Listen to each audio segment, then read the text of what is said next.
अब पढ़ते हैं समांतर चतुर्भुज विधि। अभी तक हम लोगों ने पढ़ा क्या, त्रिभुज विधि। वेक्टरों को जोड़ने में क्या था, दो विधियाँ थी। कौन सी थी, एक त्रिभुज विधि थी, एक क्या थी, समांतर चतुर्भुज विधि। त्रिभुज विधि के बारे में तो जान चुके हैं, अब हम क्या पढ़ेंगे, समांतर चतुर्भुज विधि के बारे में। इसमें दूसरा क्या था, समांतर चतुर्भुज विधि। ठीक है, पहले जानकारी लेंगे समांतर चतुर्भुज होता क्या है। क्या जानकारी लेंगे, समांतर चतुर्भुज होता क्या है। ध्यान दीजिए, माना एक समांतर चतुर्भुज है, क्या मान लिया, MNO4 MNOP MNOP। क्या कंडीशन होती हैं इसमें, क्या होता है, ये भुजा बराबर ये भुजा और ये भुजा बराबर ये भुजा, मतलब Mn जो होगा बराबर होगा OP के, या ठीक है Mn बराबर OP के और NO बराबर किसके, MP के। ठीक है, इसके तरीके बोल सकते हैं, और Mn parallel OP NO parallel MP। ठीक है, ये कंडीशन होती है। ठीक, समांतर चतुर्भुज की क्या कंडीशन होती है, ये होती है। ठीक, आमने सामने भुजाएं बराबर होती हैं और किन्हीं दो आसन भुजाओं से मिलकर समांतर चतुर्भुजा का निर्माण होता है। अब आगे देखते हैं क्या होता है। अब आसन भुजाएं बोल रहे, तब आसन भुजाएं क्या होती है, देख लो। आसन भुजा दो भुजाओं के उभयनिष्ठ बिंदु, दो भुजाओं के उभयनिष्ठ बिंदु से खींचा गया विकर्ण, ठीक क्या बोलता है, आसन भुजाएं होती है। मतलब एक भुजा ये, एक भुजा ये, इसका उभयनिष्ठ बिंदु क्या ये है। ठीक है, यहाँ से दो भुजाएं निकली हैं। ठीक है, इस तरीके से समांतर चतुर्भुज का निर्माण होता है। ठीक है, किन्हीं दो भुजाओं के, किन्हीं दो आसन भुजाओं के उभयनिष्ठ बिंदु से खींचा गया विकर्ण हमेशा सदैव बराबर होगा। ठीक, ध्यान देना। अब आते हैं इसके नियम के बारे में, क्या समांतर चतुर्भुज के नियम के बारे में। जब दो सदिश समांतर चतुर्भुज, जब दो सदिश समांतर चतुर्भुज की आसन भुजाओं को के द्वारा निरूपित होगा। जब दो, ये ध्यान देना, इसे मान लो एक हमने सदिश मान लिया, वेक्टर ए मान लिया इसको, या बी मान लिया इसको, वेक्टर ए मान लिया। ठीक है, अब नियम क्या कहता है, जब दो सदिश समांतर चतुर्भुज की आसन भुजाओं के द्वारा निरूपित होगा। जब दो सदिश किन्हीं दो आसन भुजाओं के द्वारा निरूपित होगा। ठीक है, निरूपित हो तो इनके परिणामी उभयनिष्ठ बिंदु से खींची गई विकर्ण भुजा के द्वारा निरूपित होगा। मतलब किन्हीं दो या दो, जब दो सदिश समांतर, ठीक है, सदिशों को, जब दो सदिशों के समांतर चतुर्भुज का नियम क्या था, जब दो सदिशों समांतर चतुर्भुज की आसन भुजाओं के द्वारा निरूपित होगा। किसके द्वारा, आसन भुजाओं के द्वारा निरूपित होगा तो क्या होगा, तो उन दो आसन भुजाओं के उभयनिष्ठ बिंदु द्वारा खींची गई विकर्ण भुजा के द्वारा निर्माण होगा। ठीक है, यह निरूपित होगा। अब ध्यान देते हैं इसके आगे। ठीक, नियम के बारे में जानकारी लेते हैं। मान लिया एक समांतर चतुर्भुज ये है,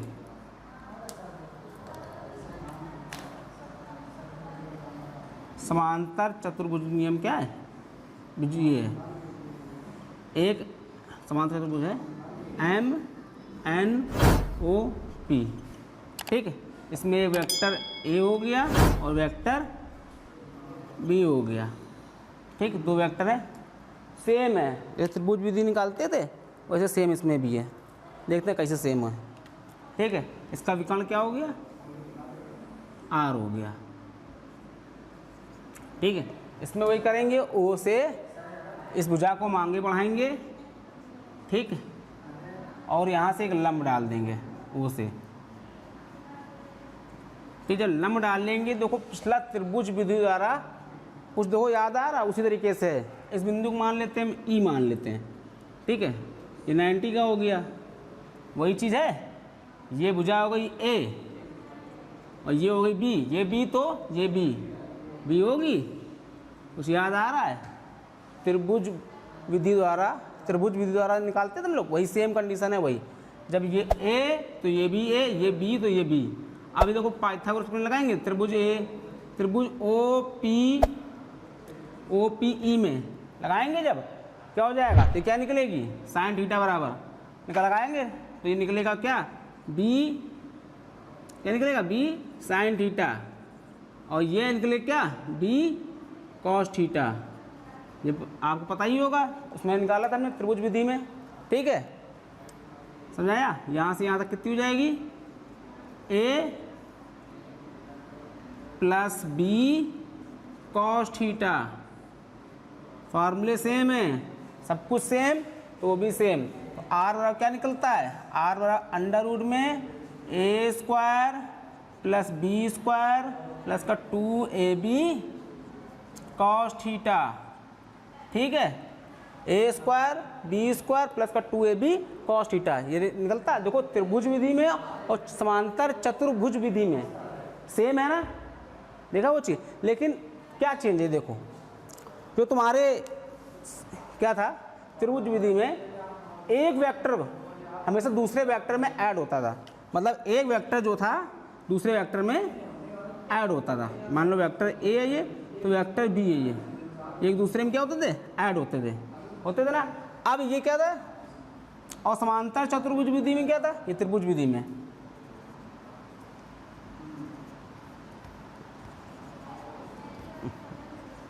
त्रिभुज विधि में, ठीक है। और समांतर में क्या होता है, एक ही बिंदु से कोई दो वेक्टरों का निर्माण होता है। किन्हीं दो वेक्टरों का निर्माण होता है, ये देखो एक बिंदु से एक वेक्टर ए निकला और वेक्टर बी निकला। ठीक है, ठीक, वेक्टर ए वेक्टर बी, ठीक, और परिणामी आर बी से निकला है, इसमें परिणामी आर। और ये देखो इसमें परिणामी क्या था, ये आर निकला था। कुछ चेंजमेंट है, बस इतना ही चेंजमेंट है कि त्रिभुज में एक वेक्टर को दूसरे वेक्टर से ऐड किया जाता है, और समांतर चतुर्भुज विधि में एक ही बिंदु से दोनों वेक्टरों का निर्माण होता है। ठीक है, अब इसके आगे देखते हैं। यदि समांतर हो, यदि सदिश क्या हो, समांतर हो, कुछ है नहीं, सेम है बस। यदि क्या हो, सदिश समांतर हो, यदि सदिश क्या हो, समांतर हो। ठीक है, मतलब वेक्टर ए और वेक्टर बी, मतलब दिशा भी सेम है और क्या है, समांतर भी है। तो थीटा बराबर रखेंगे 0, क्या रखेंगे, 0। तो लगाओ फार्मूला, आर बराबर क्या होता है, अंडर रूट में A square plus B square plus का 2ab कॉस 0, कॉस 0 वैल्यू 1। तो आर बराबर अंडर रूट में ए स्क्वायर प्लस का बी स्क्वायर प्लस का 2ab, ये बन गया फॉर्मूला ए प्लस बी का होल ऑफ स्क्वायर। तो आर बराबर अंडर रूट में ए प्लस बी का होल ऑफ स्क्वायर। तो आर बराबर क्या बचेगा, ए प्लस बी। ठीक, ये हो गया। जब अब एक नंबर एक ये आया, नंबर 2 देखो क्या, यदि सदिश समांतर हो लेकिन दिशाएं उनकी क्या हो, विपरीत हो। ठीक, सदिश समांतर हो लेकिन दिशाएं विपरीत हों।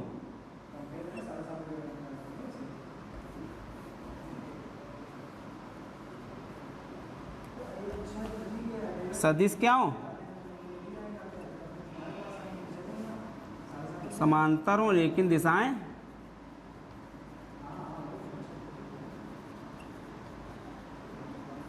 विपरीत हों। ठीक, मतलब ये कंडीशन निकलेगी। ठीक है, ठीक, तो क्या हो जाएगा, अब देखो इसमें भी तो थीटा बराबर रखेंगे 180। ठीक, फार्मूला लगा दो, आर स्क्वायर, आर बराबर अंडर रूट में ए स्क्वायर प्लस का बी स्क्वायर प्लस का 2ab,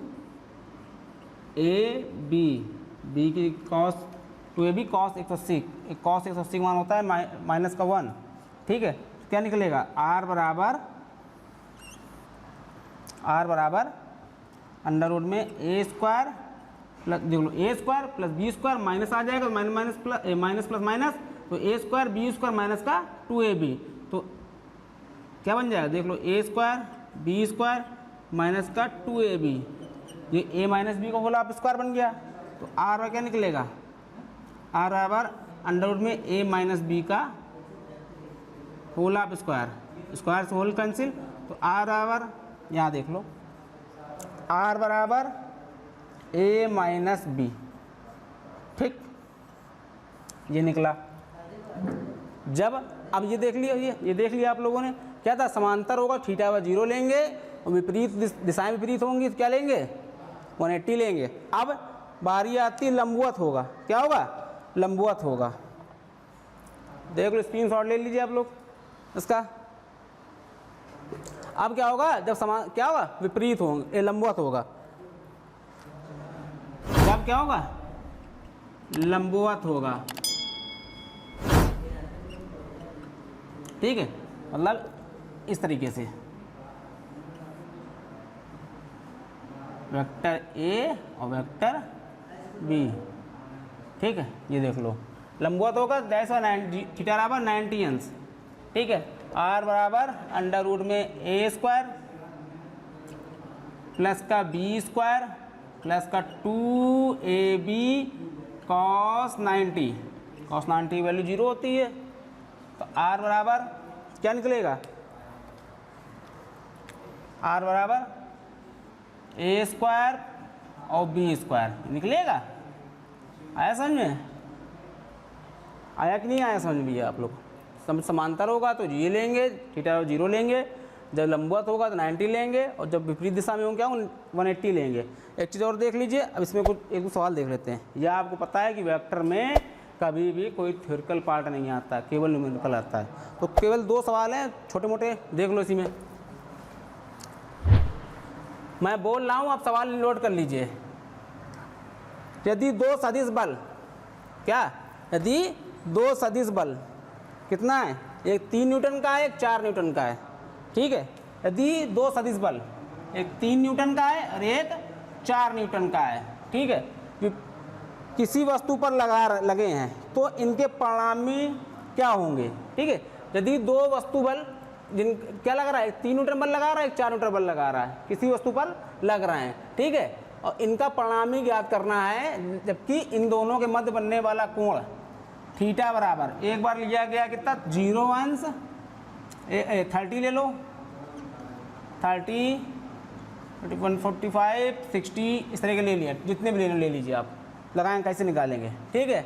मतलब ए का मान तो ये हो गया, ठीक है। ए बराबर जब 2 बोल दिए तो एक ए होगा एक बी होगा, तो ए बराबर क्या आ गया 3 न्यूटन और बी बराबर 4 न्यूटन। तो आर बराबर निकालना है हमको अंडर रूट में ए स्क्वायर, मतलब 3 का स्क्वायर 4 का स्क्वायर प्लस का 2 into 4 into 3 4 into cos 30, cos 30 value आप लोग जानते होंगे कितनी होती है, √3/2। तो आर बराबर कितना निकलेगा, 3 का स्क्वायर 9, इसका स्क्वायर कितना होगा 16 प्लस का 2 इंटू 4 2ab, इसमें एक 3 गायब हो गया है, 4 इंटू 3, ठीक है, √3/2 2 कैंसिल। आर बराबर अंडर रूट में 9 4 25 16 25 प्लस का 4 3 12 √3, ठीक है, ये निकला आपका परिणामी, ठीक। इस तरीके से आप 45 का निकालेंगे और एक 60 का निकालेंगे, ठीक है, सेम कंडीशन। अब एक सवाल और देख लो आप लोग, ठीक है, मेरे पास यही 2 सवाल हैं जो हम आपको बता रहे हैं, ठीक, देख लो, स्क्रीनशॉट ले लो, ठीक है।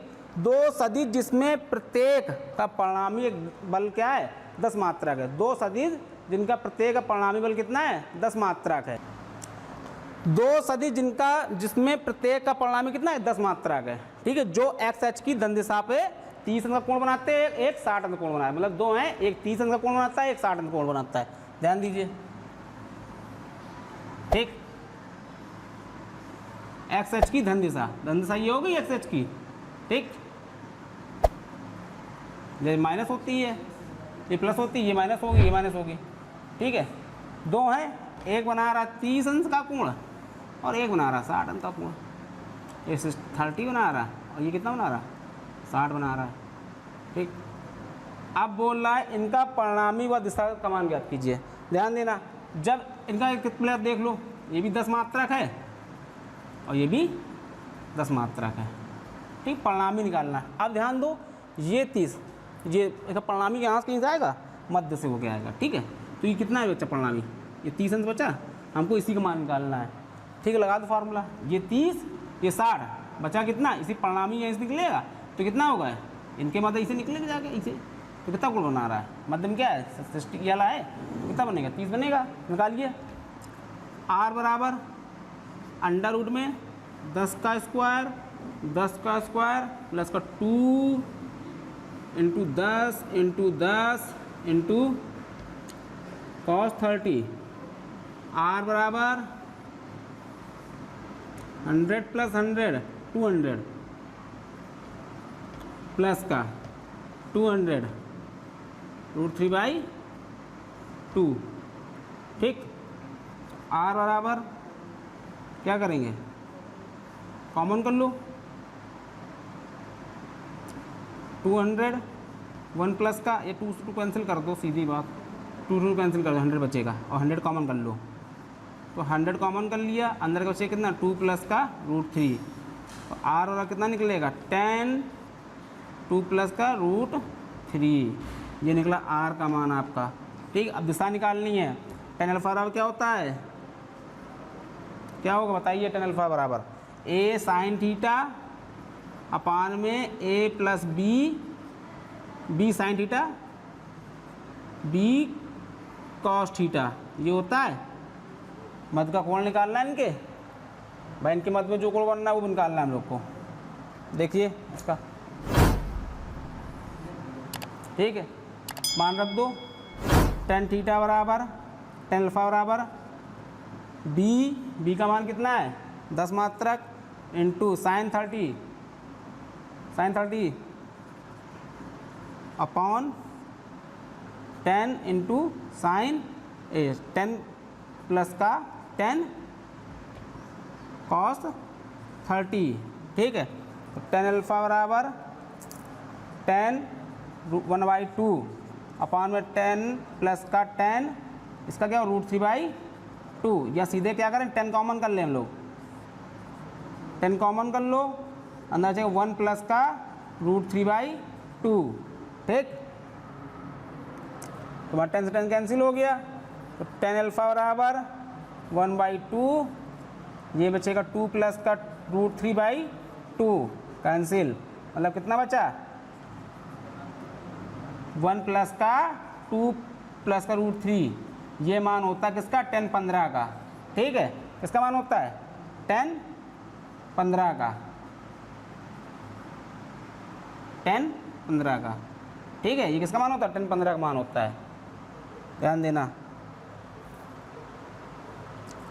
ठीक, इसमें देखो पहले तुम्हारा ये परिणामी निकाला गया, परिणामी निकालने के बाद तुम्हारा 10 का, इसने परिणामी हम लोगों ने निकाल दिया, परिणामी निकालने के बाद क्या किया है, इसका बीच के मध्य का कोण निकालना है, तो वही निकाल दिया गया। tan थीटा लगाया, tan अल्फा बराबर b sin theta upon a plus b का b cos थीटा, दोनों के मान रखे और सॉल्व कर दिया। ठीक है, यहाँ से चालू हो यहाँ ख़त्म हो गया। ठीक।